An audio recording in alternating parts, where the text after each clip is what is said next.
আজ ভাবছি মাটি দিয়ে কিছু একটা তৈরি করব। তাই মাটি নিয়ে চলে এসেছি ছাদে। প্রথমেই মাটিটাকে ভালোভাবে মেখে নিলাম। তো প্রথমেই মাথায় খেয়াল আসলো যে মাটি দিয়ে হাতি তৈরি করা যাক। তো দেখো মাটিটাকে আমি ভালোভাবে মাখিয়ে সাইড থেকে একটু কেটে নিলাম।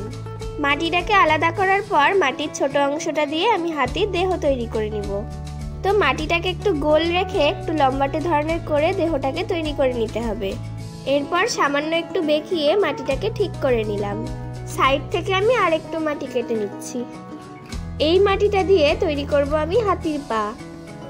মাটিটাকে কেটে নিয়ে একটু লম্বাটে ধরনের করে আকৃতি তৈরি করে নিতে হবে।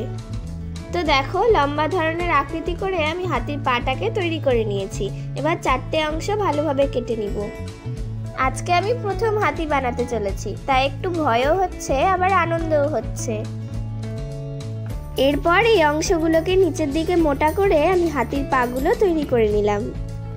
এবার জায়গা মতন ভাবে হাতির পাগুলোকে ঠিকঠাক করে বসিয়ে দিচ্ছি।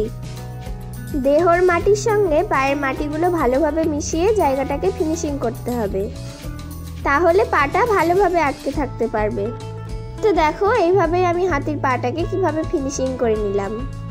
ওই একইভাবে আমি ওই সাইডের পাগুলো লাগানোর পর এদিকের পাগুলো ভালোভাবে লাগিয়ে ফিনিশিং করে দিব। এভাবে আমি পাগুলোকে হাতির সঙ্গে ভালোভাবে আটকে দিয়েছি। হাতির পাগুলোকে ভালোভাবে লাগানোর পর জল দিয়ে পাগুলোকে ভালোভাবে ফিনিশিং করে দিচ্ছি। এভাবে জল দিয়ে ফিনিশিং করলে পাগুলোকে দেখতে ভালোও দেখাবে, আবার দেহের সঙ্গে ভালোভাবে আটকেও থাকবে। তো দেখো এইভাবেই আমি জল দিয়ে ধীরে ধীরে কিভাবে হাতিটাকে ফিনিশিং করলাম। তো দেখো এতক্ষণ আমাদের হাতির দেহটা আর পাটা তৈরি করা রেডি হলো।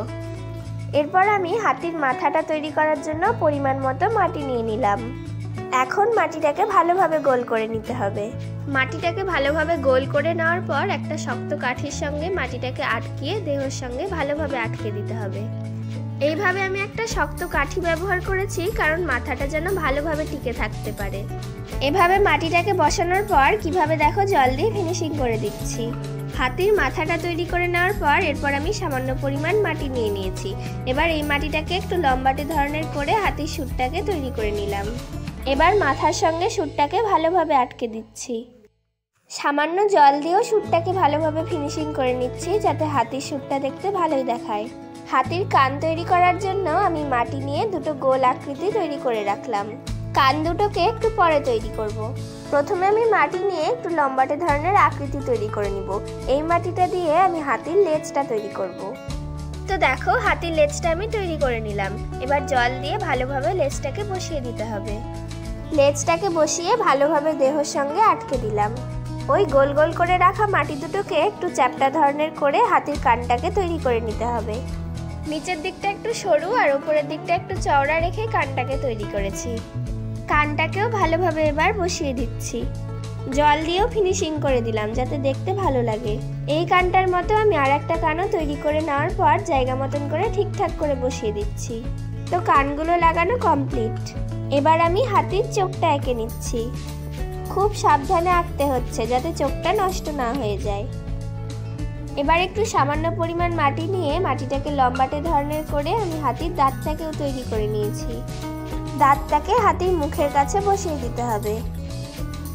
এবার আমি একটা কাঠি দিয়ে হাতির কানের মধ্যে একটা দাগ করে দিচ্ছি।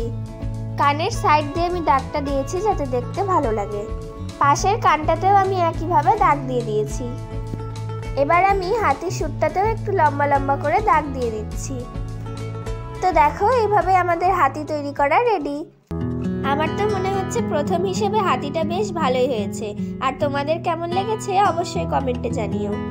তাহলে আজকের মতন ভিডিওটা এখানেই শেষ করছি।